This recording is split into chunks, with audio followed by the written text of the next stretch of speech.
मन को सामर्थ्यवान बनाने के लिए संत रामदास ने बताए हुए मन के श्लोक।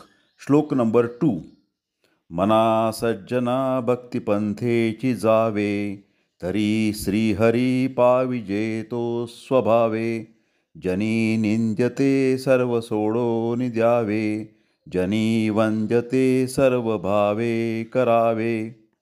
इसका मतलब हिंदी में, हे सज्जन मन, तू भक्ति के मार्ग पर हमेशा चलते रहना, तभी तुम श्री हरि को सहजता से पा सकोगे. जगत में निंदनीय है उसका त्याग होना चाहिए, और जो प्रार्थनीय है उसका सद्भावना से स्वीकार करना चाहिए. Translation in English.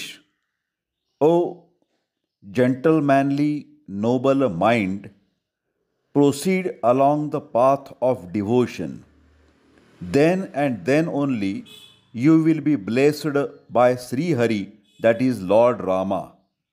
Give up all that is blameworthy in the society, that is shun on condemnable deeds, and perform all praiseworthy acts in the society.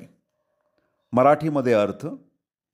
हे सज्जन मना, तू भक्तीच्या मार्गानेच जावेस, आणि तसे गेल्यास श्रीराम हरी सहजच तुझ्यावर प्रसन्न होईल.